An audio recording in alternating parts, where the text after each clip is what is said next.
Welcome to Kent Hance, the best storyteller in Texas podcast. We encourage you to check out our website by going to hancepodcast.com. Today, Chancellor Hance welcomes Drayton McClane Jr.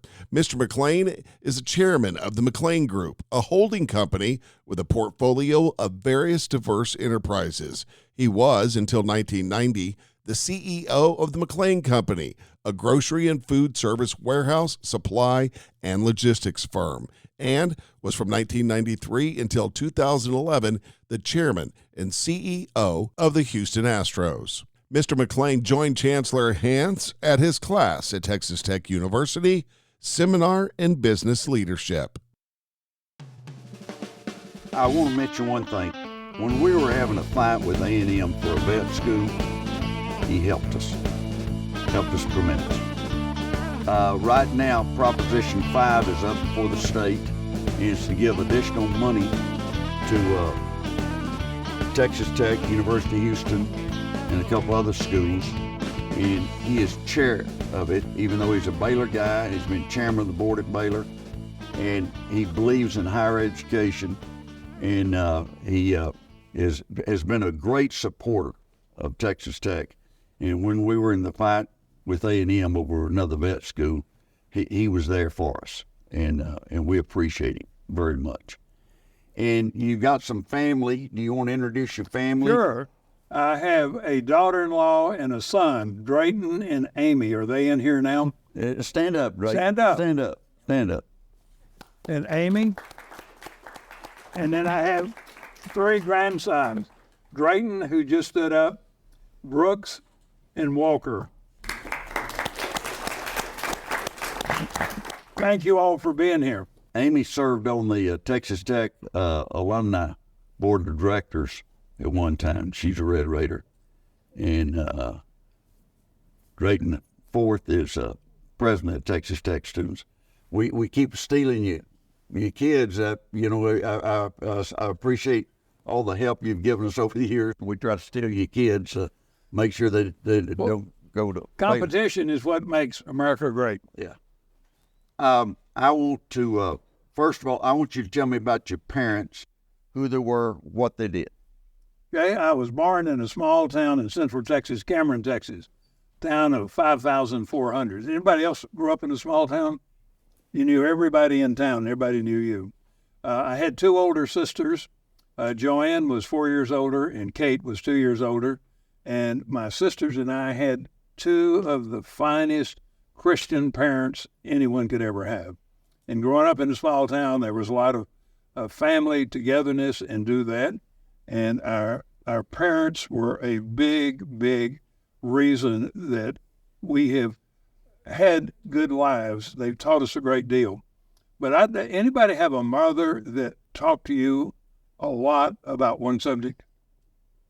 I had a mother, and she had one consistent thought.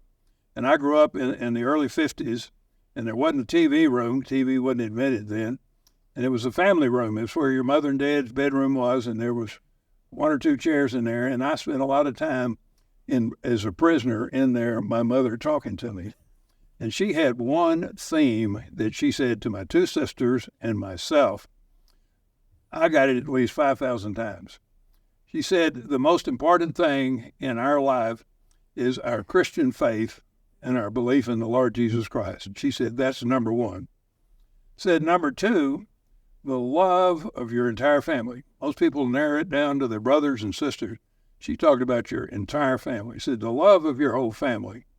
And the 3rd, she said, is going to totally dictate what kind of life you live. And she said, that is who you select to be your friends. And if you make wise choices, it'll lift your life and get you far beyond. Said, make bad choices and it'll destroy you. So as a kid and then a teenager growing up in Cameron, my mother had spies all over town. And I spent a lot of time in the chair beside her where she was reviewing some of my friends. And she said, you were making poor choices. I ultimately went to Baylor, which was about 60 miles away. And I thought, yippee, I'm done with this. So I was at Baylor and came back after about 6 weeks And I thought that I was far beyond that discussion. So I got home, and the very first thing she said, sit down here, and I want you to describe your new friends to me. So even though she didn't know them, so throughout my life then, she wanted me, and as a business person, and I was traveling all over the United States, and every time I was with her, I had to describe my friends. I remember in the latter part of her life, she was in Scott and White Hospital in Temple in very poor health, and I'd go by to see her, and she was in her late 80s, and she, again, would want to know who my friends were. So I would give you a challenge as you live your life. Choose them wisely. They'll lift you up. That's good advice. Good advice. You graduated from Baylor and then went to Michigan State to get an MBA. Yes, sir. Tell me about that. You hadn't been out of the state of Texas much. Well, I'd been out of the state of Texas. Back when I grew up and the chancellor grew up, you didn't go anywhere. You went about 30 or 40 miles was a big deal. You know, I grew up in Cameron, and Waco was about 60 miles away, and I thought that was like going to New York City. When I went to Waco back in the 50s, and my mother would tell my two sisters and I if we behaved well, and the following Saturday we'd go to Waco. So that was a big deal. So I hadn't been out of Texas much. But could I share one more thing? I think the greatest joy in life is an experience. Something happened to you. We talk about strategic planning. That sounds good. But things just work out sometime. And I was drifting through Baylor, and I was a junior in Baylor. And my father was in the wholesale grocery business, sold grocery stores and supermarkets in Cameron. And it was a big business for Cameron, but in the grocery industry wasn't real big. And he called me one day and said that my mother and he were going to New Orleans to a grocery meeting. Would I like to go? And I said, New Orleans? You bet. Told him over the phone. He said, well, there's a rule. When we go there, they have meetings from 8 in the morning till 5 in the afternoon, and you got to go to the meeting. I said, great, I'll do that. And the second day of the meeting, I'm not sure I paid any attention the first day. Second day, I went to the meeting, and the first persons on there this was in 1957, before any of your parents were born. And graduate MBA programs were just developing. And the dean of the Graduate School of Business at Michigan State, it was one of the first MBA programs, was one of the top 10, and they had a program in logistics, the business my father was in. The dean got up, and I was just spellbound by him. And he brought 3 students with us that were students in this MBA program, and I just was floored by those 2. So as soon as the program was up, I turned to my dad and I said, I'd like to go there. And he said, well, why don't you go talk to the dean? So I went up and talked to the dean. Guess what the first question he asked me? What's your GPA? You still talk about grade point average here? They'll do it. And I said, well, maybe a B+. He said, that won't get you in Michigan State. So he said, have them send your grades, and we did, and I finally got admitted, and that totally, completely changed my life. One experience. One experience. If my father had not invited me to go to that meeting, and I go, and that dean and those 3 students, I would have had a different course in my life. And they opened your eyes to new things. I was just spellbounded by those 3 students, what they knew versus what I knew. What were you majoring in at Baylor at the time? I was majoring in business. I was taking accounting and economics and marketing and a business course. And getting a good education. Yeah, I was doing pretty good. But what that MBA was going to be was something totally different. Put me in a different environment. In the MBA program, there were 72 students in a 2-year program, and the average age was 29 to 30. Most of them had been in business. And the students were smart, and the professors were even smarter. It just totally changed everything. I was in the minor leagues. But you were hitting like you were in the major leagues. Well, you had to learn. Graduated. You had to learn. You have to adapt.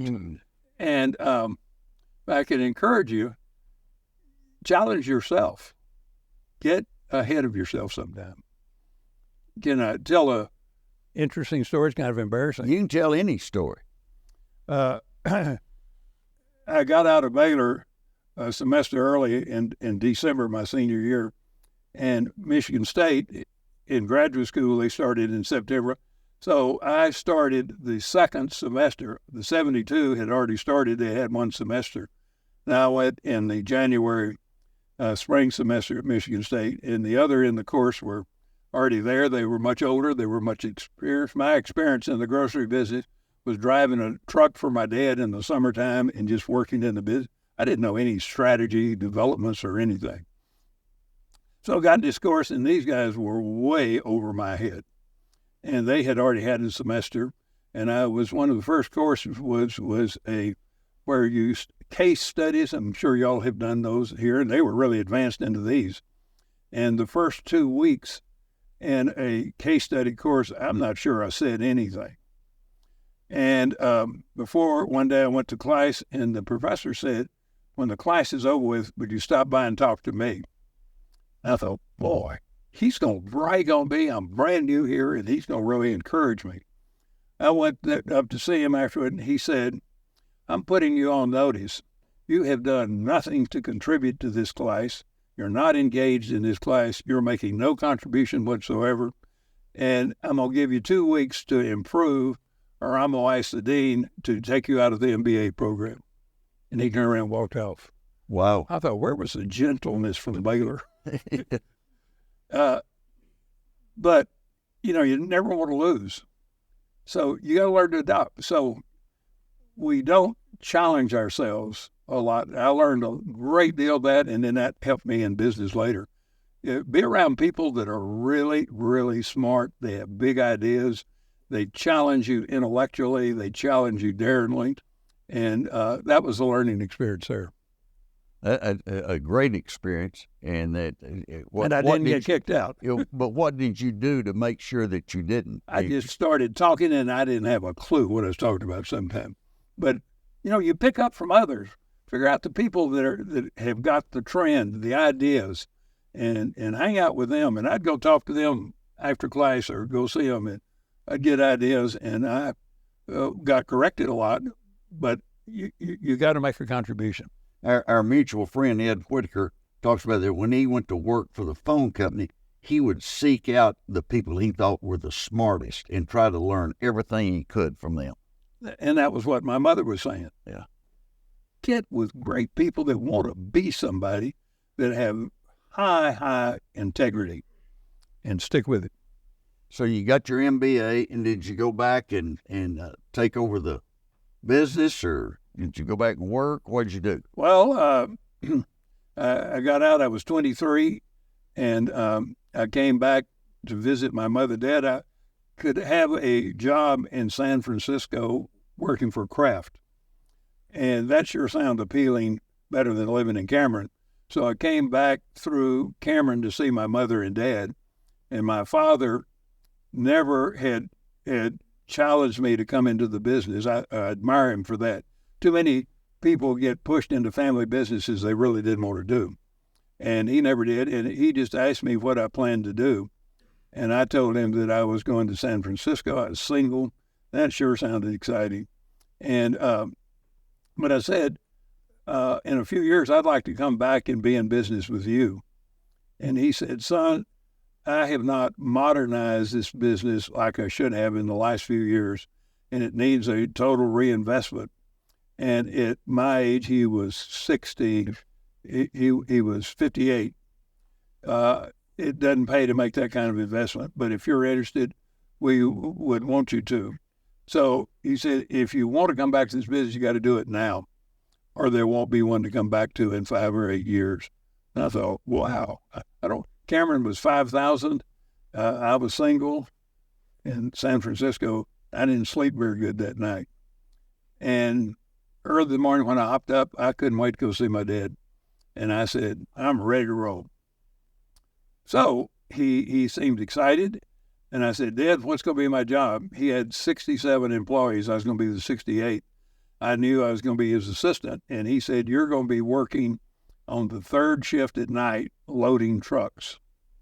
I said, "Dad, I've been to college for 6 years. Isn't there a better job?" He said, "You're not qualified for anything else there." Well, that kind of hit me hard, and that kind of ticked me off. So I went to my mother. I appealed to my mother, and she said, well, that's between you and your dad. And so I saw that if I was going to stay there, I had to do that. That was the best thing my father could have done for me, because there were 9 others on that third shift at night. I got to know them. I got to understand working class people, blue collar people, understood what motivated them, how to talk to them, how to encourage them. But then I learned how the business worked. So that was the best thing he ever did for me. Did he move you around in different sections No, of the sir. business, or that 18 just that months, one time? I was on the third shift. 18 months, and then he put me on the second shift. We got a big promotion, and I was only there for about 6 months. So when you get a job, too often we get started up here when we ought to start here. And with your education and experience, you can zoom like a rocket with your education. So start, and you'll figure out the business because you're with the people. Later, as McLane Company got complicated and somebody was telling me about a problem, I already had it figured out how I was going to solve it because I'd done it all. And so I encourage you, whatever business, whether you're a butcher, baker, or candlestick maker, whatever you want to do, start at the bottom.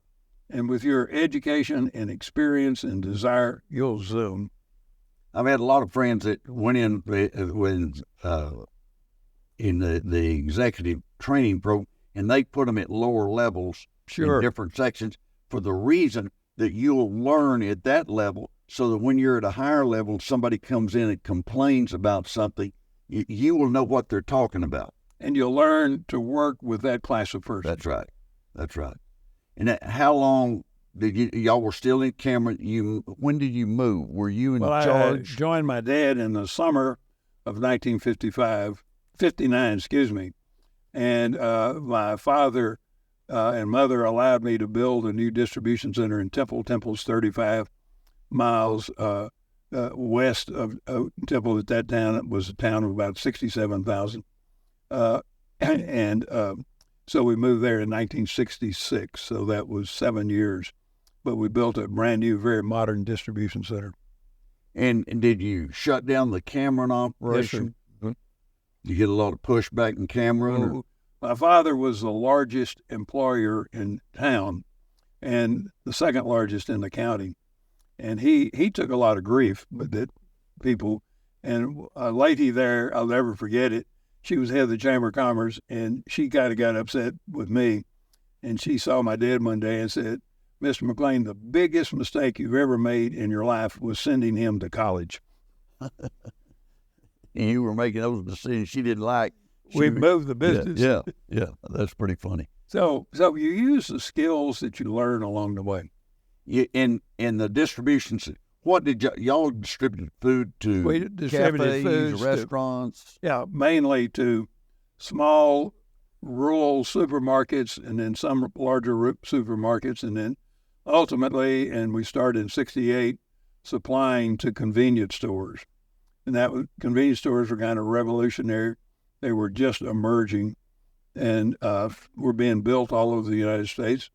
And we expanded into that distribution center all over the United States ultimately. You had that. We had lunch with the chairman of the board at Texas Tech, Mark Griffin, and you got his dad's business. Well, they were in the truck fueling business, and they had the big convenience stores there. And he was here in Lubbock, and I came out here and started talking to him. And I guess he thought I was in Abilene or Amarillo or Lubbock, and he said, "Where's your operation?" I told him Temple, Texas, and he first said, "Where in the heck is that?" But he was a great businessman, a very motivated human being. Yeah, I know he was. And that's the joy you'll get in business ultimately, or relationships. People ask me all the time, said, "What's the most enjoyable thing of your career?" I've been in business almost 60 years. And I said, the most enjoyable and the most meaningful thing are the relationships you develop, the relationships with your employees, relationships with your customers, relationship with vendors you do, and relationships and putting deals together and making something really complicated work very well. Well, you know, they considered you, they had truck stops and convenience stores. But they talk. His son talks about Drayton McClane was our partner, and so y'all helped them at the time. You evidently helped them with their financing on certain things, and so that people weren't doing that at the time. Was that your idea, or? Well, one of the things we did is that people are fun, and you kind of study the people you're around, and you're experiencing things. This was in the late 60s and 70s. Again, people weren't expanding, and we were doing business all over, at that time, Texas and New Mexico and Colorado and Oklahoma. And I would go see him here in Lubbock, and I'd tell him something I saw in Oklahoma City. And I'd be in Oklahoma City, and I'd tell him about something I saw in Lubbock. People like to be around people that make them feel good about themselves, and you've said something good to them. And I would give ideas and motivate people. And so I would, as you go around, you see something good everywhere you go. No one group has cornered all the good ideas. So I would try to get good ideas and move them along. This is important. He was out there trying to expand his business, and he was sharing with these convenience stores, truck stop, and what he was finding out in other places. And that's the reason they felt like he was a partner. He was helping on financing. And so when they had a new operation come up, first call they made. Sure, they wanted something new. Yeah. New ideas. And I'd come see the customers about once a month, like Rip Griffin out here, and he'd say, well, what's new since you were here last time? I told him McLane Company was kind of like Christopher Columbus. We were out seeing something new and sharing the ideas. So you live in a modern era where you're holding your iPhone and you have that, but people still want to be around people who have ideas, they have knowledge, and they trust. That's the reason I talked to you about is social media is fine, everything, but knowing people in a relationship is so important that they know you're just not somebody on social media. One thing I want to do, I want to stop. Mayor Dan Pope, former mayor of Lubbock, is here, from Temple. Raise your hand and stand up. Stand up.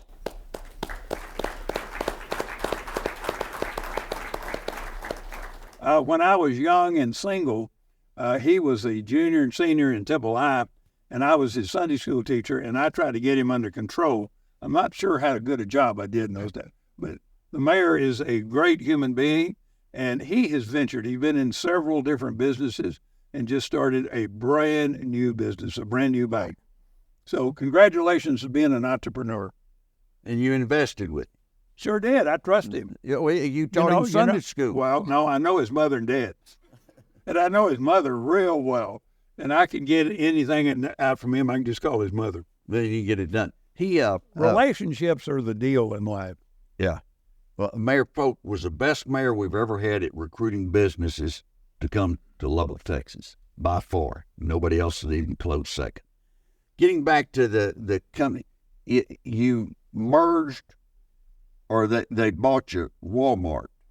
What year was that? It started in September of 1990, and we concluded it in January of 91. And how did it start? Did Sam Walton, who started Walmart, did he call you, or did one of his assistants, or? Somebody like Walmart doesn't call you. You got to go after. In life, you got to attack it. In business, you got to attack it. You got to go out and do things.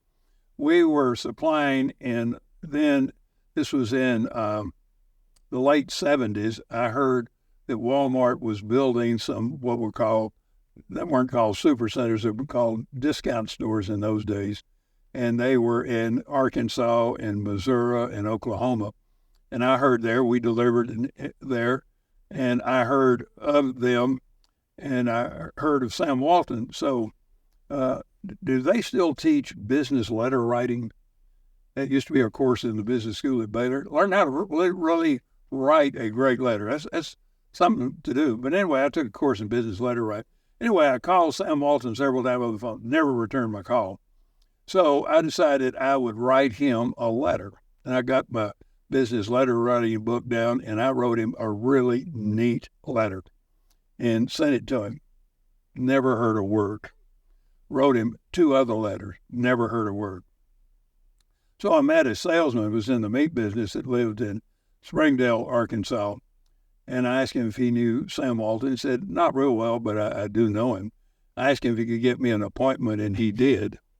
And went up to see. But he had refused to take 3 or 4 calls, and it turns down 3 letters. But I got there because he didn't give up. This guy's name was Bob Wynn, lived in Springdale, and Bob got me the appointment. Bob went with me. And he said, McLane, what do you do? And I told him, we have grocery distribution centers, trucks, big computers. We can do this. And he said, I don't need a darn thing you do. I got more warehouses than you have. I've got more trucks than you do, and I got a bigger computer. I don't need anything you have. So you can easily get discouraged. I thought, I'm not going to let that beat me. So I went to see him. His office was open then. You could walk in. I went up there the first of every month. I went there for 9 straight months. And one time he said, quit coming up here. You're wasting our time. And my theme to he and David Gleis, who was the president of Walmart, that when they had a problem in logistics, let me know. I'd fix it for them. I didn't have any idea what I was talking about. But I kept saying that. And one day, the phone rang, and I picked it up, and it said, McLane? I said, yes, sir. He said, this is Sam Walton. You still want to fix a problem in logistics? And I said, absolutely. And he said, we'll be here tomorrow, and we'll work something out. So just stay persistent. Don't let people crush your dreams. And don't take rejections as bad. Just keep pursuing it. So anyway, you got to know them, and we started in some minor programs with them, and it ultimately developed. We were their number 1 grocery logistics company. You were the number 1 grocery distribution company? For Walmart. That was back. That's huge. Can I tell you, though, you got to have big ideas, but you fail. If something's working for you, that's maybe the worst thing that can happen, because you then think that's the only way to do it. And as times change, you're still doing the same way. And so this was, and I can still remember in September of 1990, Sam Walton, he and I became really good friends, and I traveled with him a lot as he was touring stores. And he called me one day and he said, could David Gleis and I come to the Temple to see you tomorrow? Well, that's unusual for the customer to come to see us. I said, absolutely. So we toured the distribution center, and he said, let's go in the office. And he said, Drayton, I want you to sit in that chair and not say a word till I finish. And I thought, wow. I thought, man, we're going to get a lot of business from them. And he said, David Gleis and I have a big idea. This was before the big super centers. This was where their stores then were about 130,000 square feet, had very little grocery products in them. He said, David and I have come up with a big idea, and we want you to be part of it. I thought, wow. He said, we're going to build a new store, and we're going to call it Super Centers. This was 1990. And they're going to be 200,000 square feet, and we're going to put a 55,000 square foot grocery supermarket right in the middle of it, and we're going to call it a super center, and we're going to open it 24 hours a day, 7 days a week. Well, I jumped up and I said, Sam, people don't want to buy groceries at 2 o'clock in the morning. And he said, I didn't come down here to ask you your opinion. I came down here to give you a big idea. And said, the supermarket is going to be the cornerstone of this, and we're going to build them all over the United States. And in 10 years, we'll be Safeway was the largest supermarket operator. Kroger was number 2. Others were down the line. And he said, in 10 years, we'll be the biggest. And I said, Sam, you won't do it in 20 years. They did it in 3. So he said, we're going to open these big stores. We don't understand food, logistics, and perishables like meat and produce, and you all know how to do that. And he said, our business was owned by our family, my father, myself, and my 2 sisters, and said, we want to buy a McLane Company. Well, I jumped up again, and I said, McLane Company is not for sale. He said, let me tell you this. He said, I want you to buy McLane Company, continue to be the CEO of McLane Company, and become the vice chairman of Walmart. You'll be the number 3 guy at Walmart. You know what I said? I don't want to be the number 3 guy at Walmart. I like what I'm doing. So I kind of turned him down. I got home that night. My wife's name is Elizabeth, and she said when I got home, "What's this big deal about Sam?" I said, "What are you talking about?" He said, "Well, Sam called me and told me that I had a big idea for your son or your husband, and he wouldn't pay any attention to me." I was too absorbed with what we were doing, and kind of had to go see him 2 or 3 times. It went on for 2 or 3 weeks, and they were really pushing me hard to do it, and I didn't see it. When my father was 92 years old, was not active in the business, but came down 2 or 3 days a week and knew things. And I thought one day, I hadn't told my dad about this big idea Sam Walton had. And so I went in and I told him, I said, "I don't think it's any good, but this is what he wants us to do." And my father looked at me and he said, "I think you ought to do it." So, man, he's 92 years old. And he said, at that time we were doing about 11 billion. And he said, "This is awfully big for a privately owned business. You might want to think about being part of that." And I was just shocked that a 92-year-old businessman saw something I didn't see. We get very sold on what we're doing. We get very, very sold on ourselves and our ideas and what we're doing. And I was just shocked. He said, But y'all were doing 11 billion Mhm. at that time. But they were doing 175 billion. Right. So I went to see him in David's glass ball office with Sam and David, and I'm talking to a lawyer here. The three of us did the deal of merging McLane Company with Walmart and didn't have any lawyer around. That's the reason you got it done so well. Absolutely. And so success spoils us, and we get sold on that. If I could regress one more piece of advice, and I think of this every morning when I get up, and can I challenge you? I went to a grocery industry convention in 1972. The president of Kroger was there, and the first thing he said is, "You'll never become what you want to be by remaining as you are." Can I say that again? You'll never, ever become what you want to be. Lofty goals by staying the way you are. You all broke the rules when you came to college. Been awful easy to stay home or take a job somewhere, but you did it. I think of that every morning when I get up. You'll never become what you want to be by remaining as you are. So you got to learn from your experience. And the mayor over here is now in the banking business and never been in the banking business in his life, and they're off to a roaring start. And I bet he's having a lot of fun. So move forward in life. Keep challenging yourself. But y'all were doing 11 billion at the time. It was in the press what they paid for you, and what they pay, and I recall. Well, we got stock in Walmart, which was very marketable stock. Okay, you got a good stock. Yeah, and you became vice chairman of the board of Walmart. That's big time. Back in 1991. Big time. So it gave bigger ideas. Life is wonderful. And no matter wherever you start there and you expand and keep thinking, and don't ever get satisfied. Be a little disenchanted all the time. Sam Walton asked me one time, he and I were just touring stores, and he asked me, he said, "Do you sleep well?" I said, "Not well at all." He said, "Great." I said, "What?"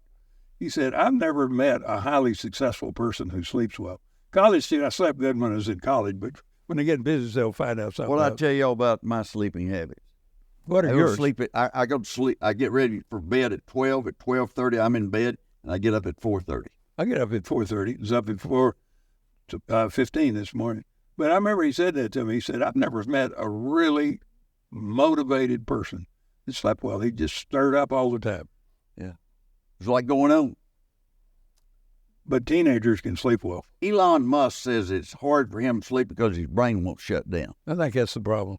Well, you think of what the next day brings, Yeah. or other problems that are further down the road, and you wake up and you're wrestling with those. I'm not sure that's a perfect way to live your life, but you sure have a lot of objects simultaneously. Okay, got stock, Mhm. and did you stay in position as CEO of McLane? Yes. And Continued to run McLane Company, and then I spent part of the time in Bentonville, Arkansas. was Sam Walton, just briefly, what kind of guy? He was a restless human being. Sam, if you want to, it's a bigger town now. It's about 60,000. When I first go in there, Bentonville was a little over 4,000, and he was in this small town. And Sam loved to tell this story. He had 7 Ben Franklin stores. Anybody ever heard of Ben Franklin store? They're small variety stores, and they were franchised, and he had 7 of them.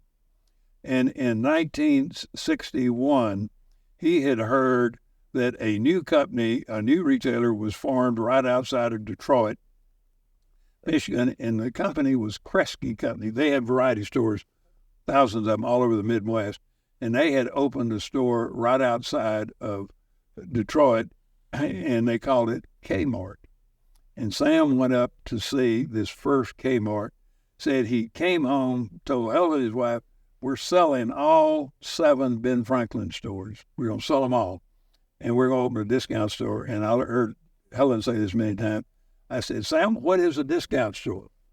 But he did. You'll never become what you want to be by remaining. He sold them all, started the first one in Rogers, Arkansas in 1962. And if you think you can't do something in life, Sam was a graduate of the University of Missouri, but was just a great retailer and a big-time thinker. And think of this today. Walmart this last year did $587 billion. It's the largest corporation in the history of the world. It's twice the size of any other big corporation. Exxon's one of them, or Amazon's another, but they're twice the size. And they're based in Bentonville, Arkansas. They got 1.8 million employees. Biggest employers were bigger than the U.S. military. And they doing business in 29 countries all over the world. And they're the largest corporation in the history of the world. In a small town in Bentonville. Wasn't started until 1962 and was started by a guy that had 7 Ben Franklin stores. Life is rich and new ideas are everywhere. You got into the baseball business. Tell us about that. Well, I said we get into I said life is rich and exciting and gives you more opportunities. Just pay attention.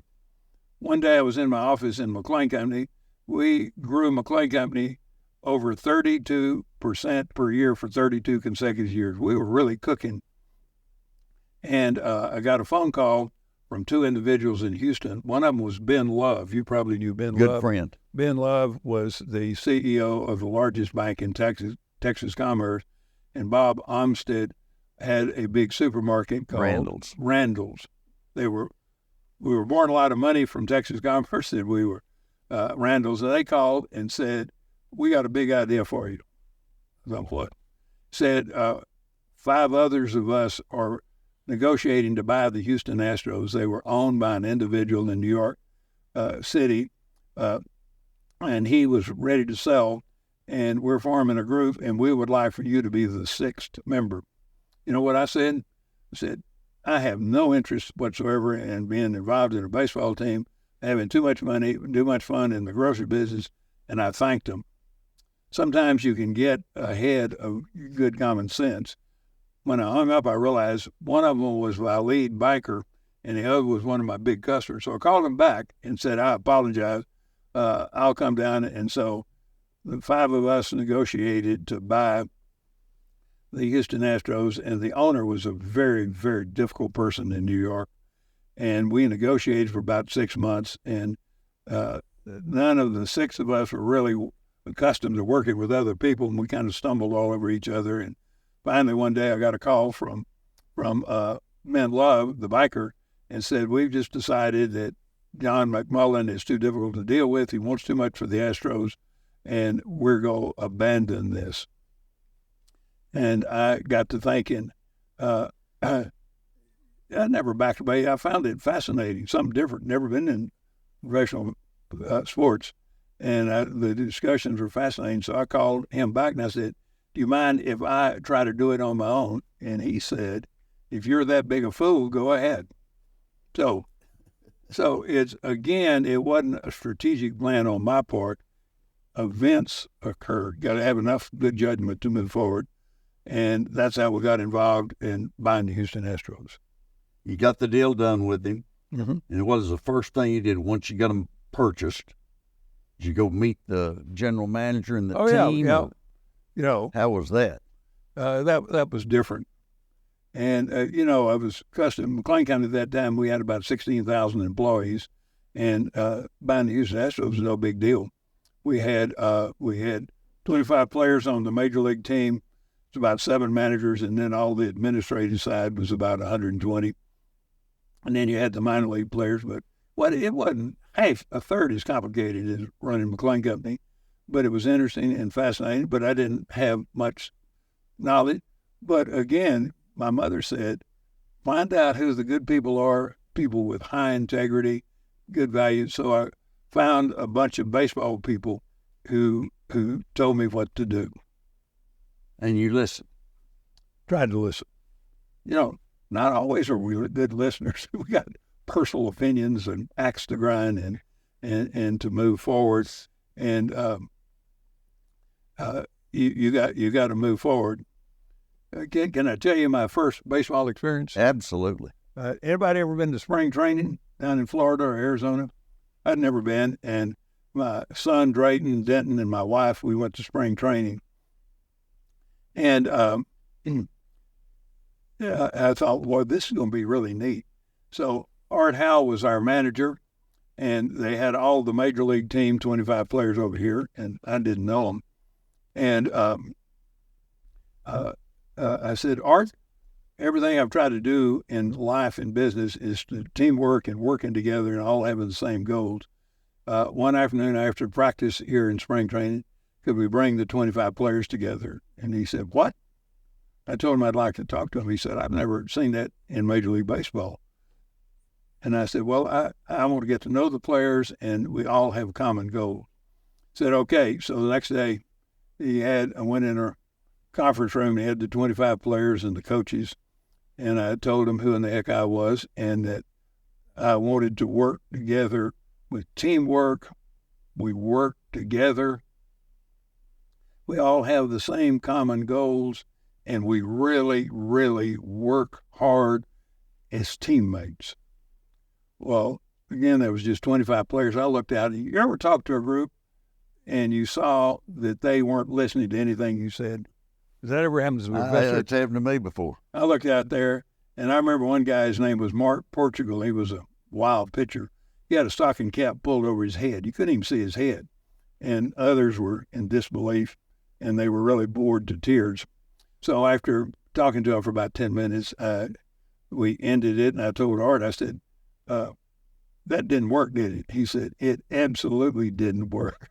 And he said, I'm not sure what you were trying to do, but he said, they didn't comprehend anything you talked about in this teamwork and working together.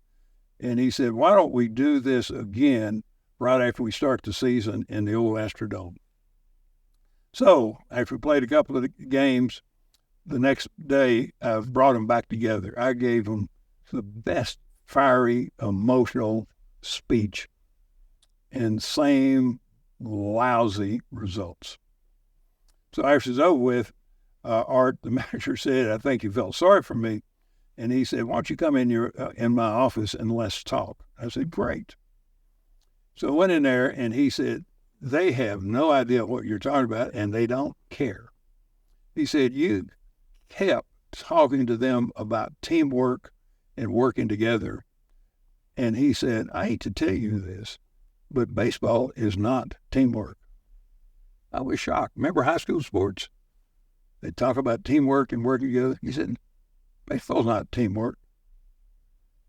And I said, well, what is it that baseball is? He said, they're trying to work to get what they want done. And he said, if you're the third baseman and that ball's hit to you, it's going to come at you in excess of 200 miles an hour. It's only going 90 feet. And he said, it's all about that third baseman's skill. Doesn't have anything to do with anybody else. He said it's all in the skills of that third baseman. And in baseball, if he doesn't handle that hit, he gets a big error on the scoreboard and everybody boos. Said, this is not hockey. This is not basketball. It's not football where they're all together. And he said that the statement that really has meant a lot to me, he said, baseball is an individual sport that teams play. You're that third base. You're on your own. He said, pitching and hitting, the pitcher's out there and he's looking at the hitter. And the hitter's trying to figure out what he's going to pitch, and the pitcher's trying to think what's going to get him an out. He says, between those two. He said, the outfielders are out there and they got their hands on the knees and saying, don't hit it to me. Said, it's an individual sport that teams play. And he said, you pay each one of these 25 players not on how well the team did. You pay them on their individual statistics. That's how you pay them. One guy you might be paying $2 million to, and another one you might be paying $30 million to. Said they don't get paid about winning. They get paid by their statistics. And that's how they're paid, and that's how they're judged. So that's why they don't understand what you're talking about, all this teamwork. He said, it's an individual sport that teams play. That helped me change my whole attitude to the players. They cared about their batting average, their pitching percentage, their fielding percentage. That's what they get paid for. They don't get paid by the team winning. When you're in business, you get paid by the team being successful. So you need to be around whatever business you get into. You need to understand the basic rules of them. And then I developed a great relationship with the players. They cared about themselves. It's the only business we've ever seen where each individual player has an agent. And you got to work through the agent. So it was an interesting process. And the other thing I learned about a professional sport franchise, you think you own the team, you really don't. The public owns the team. They're the ones that come, 40,000 people to the game, and thousands are watching it over TV. And they have great, whether it's baseball, football, basketball, whatever it is, professionally, they have wise thoughts to the owner that he might not doing all that he should be doing. So you got to, and more so than in business, you're subject to constant criticism. So you got to learn to deal with that too. And you everything you've touched have had problems, and they've had solutions. That's why they're going to school. That's right. You get ready weren't for problems, there would be no opportunity for you. There are problems with everything. And you got to figure those out and figure out a better solution. Are any of you old enough to remember the flip phone? Are they old enough to know that? Yeah. Flip phone was the first. The other remote phones were about this big. Yep. And they came out with a flip phone. It was about this tall. Flip top. And like it, you could flip it up and put it in your pocket like it. And I saw it. And it was developed by Motorola. When that came out, you could put it in your pocket and you could call from everywhere. And Mayor, do you remember the flip phone? Didn't you think that was? I thought it'll never get better than this. It lasted 3 years. Then the iPhone came out. Flip phone, you could only make a call. That's all you could do with it. Well, Ed Whitaker and Steve Jobs made the deal on the iPhone. Absolutely. They marketed for it. But the iPhone can do everything in the world. And the flip phone ceased to be important, and Motorola went bankrupt. You got to keep moving in life. Drayton, thank you so much. I'll tell you this, and knowing him over the years, somebody asked me about Drayton McLane, and I said, let me tell you, the dictionary, when you look up gentleman, should not have a definition. It don't have his picture. He is a true gentleman. He's a hard negotiator, but he's learned a lot. And Sam Walton didn't want to see you. He didn't want to see you. He turned your calls down, turned your letters down, and you finally You didn't give up. You finally got in the Be seat. persistent in life. Yeah, be persistent. Be persistent, make straight A's one semester. Is that a good challenge? That's a great challenge. Drayton, thank you so much for sharing Thank this. you. And we appreciate you very much. We appreciate all you've done for Texas Tech and Baylor and higher education. Do they all feel guilty of how bad Tech beat Baylor Saturday? They do today because of you. We A lot feel a of little guilty. A lot of sorrow here. But we don't want to change it. I see. Thank you very much. Thank you all.